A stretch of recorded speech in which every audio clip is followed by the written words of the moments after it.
ওয়ালাইকুম আসসালাম। কেমন আছেন চাচি? আছি ভালোই, কিন্তু তোরা এই সময়?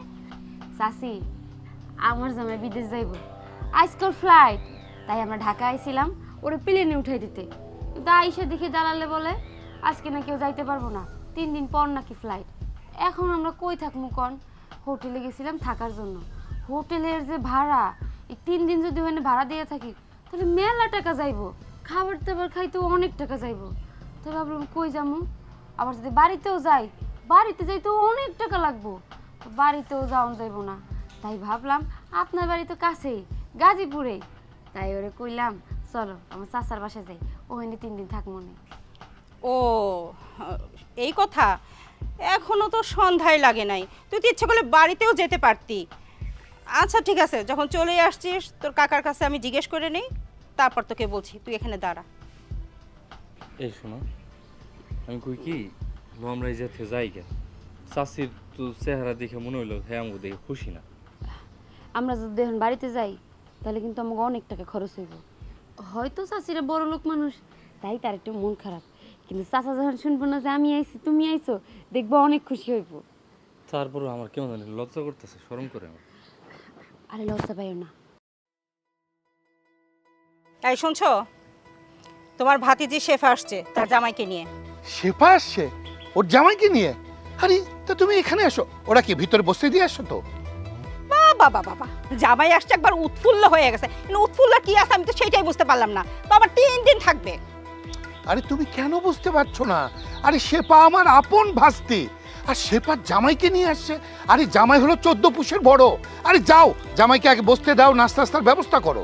দেখো এখনো সন্ধ্যা হয় নাই, ওদের বাড়ি যেতে বলো, আমি ওদের একটা দিনও রাখতে পারবো না। দেখো ওরা তো কখনো আসে না, আর 3টা দিনই তো ব্যাপার, এই 3টে দিন দেখতে দেখতে কেটে যাবে। আমি বুঝতে পারছি, তুমি যেহেতু বলতে পারবা না আমি বলছি। এই শোনো শোনো, আরে শোনো না, দেখ শোনো শোনো শোনো শোনো। তুমি চুপ করো। আরে শোন শেফা, মাত্র মাগরিবের আজান পড়ছে, এখনো রাত হয় নাই, তোরা বাড়িতে চলে যেতে পারবি। আর তাছাড়া আজকে আমার মেয়ের জামাই আসবে, তোরা যদি থাকিস তাদের আমি থাকতে দেবো কোথায়, এটা বুঝতে পারিস না? আরে চুপ করো তো, আরে মেয়ে জামাই আসছে, ওরা থাকবে, অসুবিধা কি? তুমি চুপ করো। চাচা, আমাকে জন্য আপনারা ঝগড়া করেন না, আমরা এখনই চলে যাব। এখন যদি আমরা টিকিট কাটি, ভোর হইতে হইতে আমরা বাড়িতে চলে যাব। আসলে আমাকে আগেই বোঝা উচিত ছিল, আমরা যদি আপনাকে বাড়িতে আসি আপনাকে সংসারে অশান্তি হইব, কারণ আমরা তো গরিব মানুষ। যখন আপনারা আমাকে সংসারে একসাথে থাকতেন তখন তো আপনারা আমাকে আপন ছিলেন, আমি ওই কথা চিন্তা করেই আপনাকে বাড়িতে আইছিলাম। কিন্তু এখন যে আপনারা বড় লোক হয়ে গেছেন সেটা আমি বুঝতে পারিনি। চাচা চাচা, আমরা এখনই চলে যাইতেছি, কিন্তু চাচা একটা কথা, আপনি কিন্তু চাচিরে নিয়ে আমাকে বাড়িতে বেড়াতে যাইবেন, যত কয়দিন খুশি চাচিরে নিয়ে আমাকে বাড়িতে বেড়াই আসবেন। দাঁড়া। আরে আরে জামাই বাবা যে তুমি এসে গেছো, রাস্তায় আসতে তো কোনো সমস্যা হয় নাই। আর তানহা শোন, তোর জামাই বুটের হালুয়া পছন্দ করে, তাই আমি বুটের হালুয়া বানিয়ে রেখেছি। আর তুই মোরব্বা খেতে পছন্দ করিস না, আমি অনেক করে মোরব্বা বানিয়ে বয়মে ভরে রেখেছি। আর যা যা পছন্দ করে জামাই আমি সব কিছু রান্না করে রেখেছি। আয় ঘরে আয়। বাহ মা, বাহ, খুব ভালো লাগলো তোমার কথাগুলো শুনে। তুমি তোমার মেয়ে জামাই এসেছে বলে তার জন্য তুমি রান্না করেছো, তার পছন্দের বুটের হালুয়া বানিয়েছো, তোমার মেয়ের পছন্দের মোরব্বা বানিয়েছো, এগুলো তুমি খেতে দেওয়ার জন্য পাগল হয়ে গেছো, তাই না?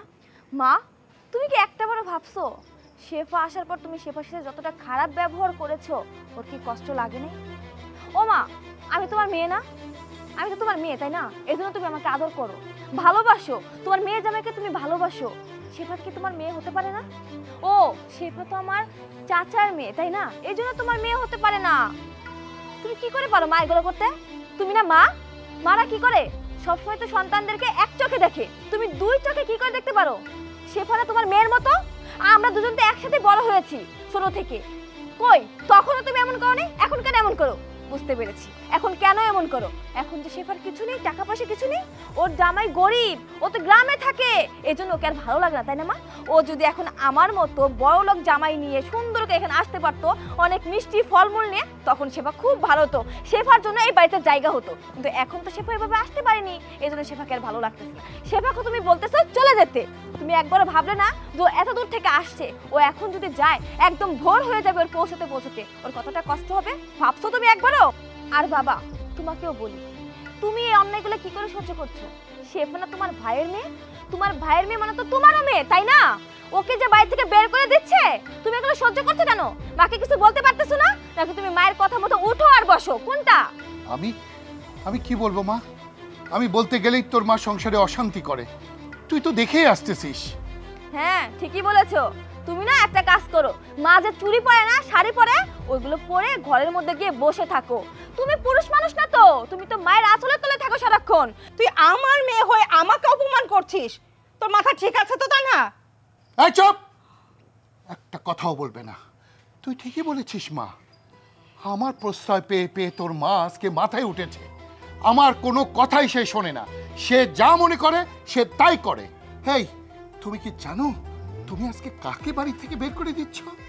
আরে ওর বাবা আমার ছোট ভাই, ওর জন্য আজ আমি ঢাকায় বাড়ি করতে পেরেছি, ওর জন্য আমার ব্যবসা বাণিজ্য সব কিছু। কি করেছে জানো? ওর বাবা ওর সমস্ত সম্পত্তি বিক্রি করে আমাকে টাকা দিয়েছে, সেই টাকা দিয়ে ব্যবসা করে আজকে আমি বাড়ি গাড়ি সব কিছু করেছি। সব ভুলে বসে আছো না? সব জায়গায় একই রকম ব্যবহার না? হ্যাঁ, নিজের মার বাড়ি থেকে কেউ আসলে তো বড় ইলিশ মাছ, চিংড়ি মাছ, গরুর মাংস সব কিছু নিয়ে এসে তাদেরকে গান্ডে পিণ্ডে গিলাও। হ্যাঁ, আর আমার ভাস্তি আসছে, তাকে এ বাড়িতে স্থান হয় না? না, হ্যাঁ? দেখো, এভাবে বলে আমাকে আর লজ্জা দিও না। আসলে আমি ভুল করছি, আমি বুঝতে পারি নাই, আমার এগুলো মনেই ছিল না। মা শেফা, দেখ আমি তোর সাথে অনেক খারাপ ব্যবহার করছি, তুই আমার ক্ষমা করে দে। আসলে তানহার মতো তো তুইও আমার আরেকটা মেয়ে, আর তোদের জন্যই আজকে আমাদের এই অবস্থা। এটা আমি ভুলে গেলে তো চলবে না।